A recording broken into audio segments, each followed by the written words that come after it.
Liquor scam లో మాజీ MP Joginapally Santosh, Pradeep Reddy, Srinivasarao పాత్రపై ఈడీకి ఆధారాలతో ఫిర్యాదు చేశానన్నారు కాంగ్రెస్ నేత రమ్యారావు. 2013 నుండి ఈ ముగ్గురు క్వారీలు నిర్వహిస్తున్నారని చెప్పారు. క్వారీల్లో అక్రమంగా సంపాదించిన డబ్బులు లిక్కర్ స్కామ్ లో పెట్టారన్నారు. సంతోష్, ప్రదీప్ రెడ్డి, శ్రీనివాస్ అనేక భూదందాలు చేశారని ఆరోపించారు. హోటల్లో సర్వర్లుగా పనిచేసిన వారికి వేల కోట్లు ఎలా వచ్చాయని ప్రశ్నించారు రమ్యారావు. ఈరోజు ఈడీ గారి దగ్గరికి వచ్చి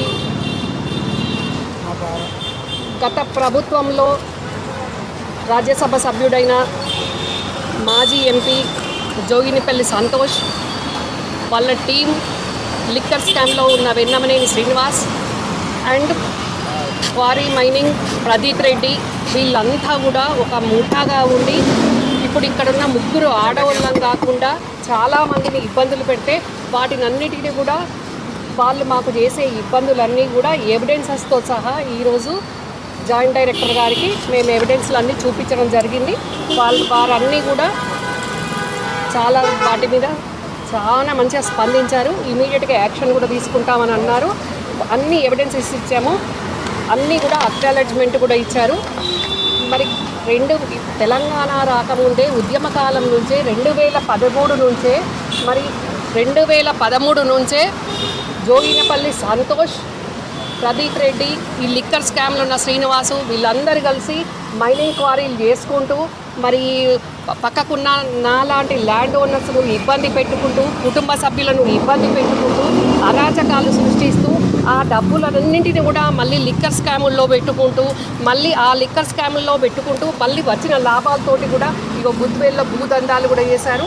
వీళ్ళు 2013 నుంచి ఇప్పుడు లిక్కర్ స్కామ్ జరిగి ఇప్పుడు స్టిల్ వరకు కూడా ఇంకా వాళ్ళ అరాచకాలు ఇంకా నడుస్తూనే ఉన్నాయి. వాళ్ళు ఇంకా కూడా భయభ్రాంతులకు గురి చేస్తూనే ఉన్నారు.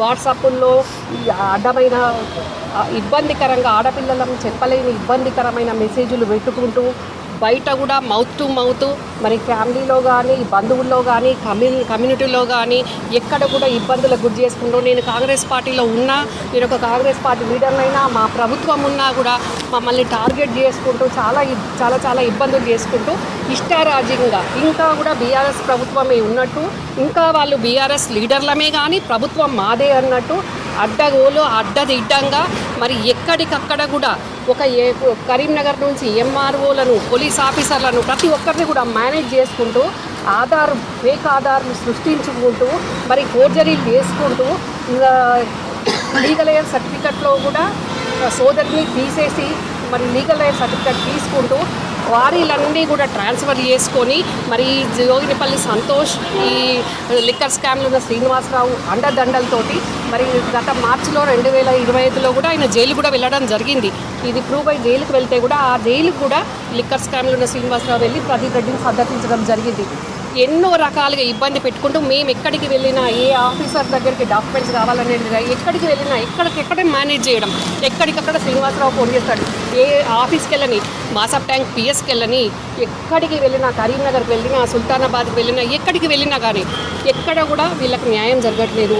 ఎక్కడికి వెళ్ళినా మమ్మల్ని ఇబ్బంది పెట్టే విధంగా ఆఫీసర్లను ఇంకా కూడా బీఆర్ఎస్ ప్రభుత్వమే ఉన్నదన్నట్టు ఆఫీసర్లను మభ్యపెట్టుకుంటూ వీళ్ళు ఇష్టం ఉన్నట్టు ఈ రకంగా దందాలు చేస్తూ ఉన్నారు.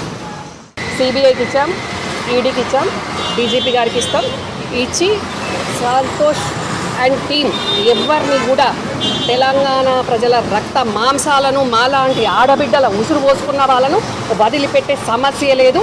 గత ప్రభుత్వంలో చేసినట్టు ఈ ప్రభుత్వంలో కూడా చేస్తాము అంటే దేనికైనా రెడీ, వెనకకు పోయేది లేదు, వదిలిపెట్టేలేదు. వాళ్ళని అదే గుట్టల్లో పాత రేసి కూడా మీరు రెడీగా ఉన్నారు.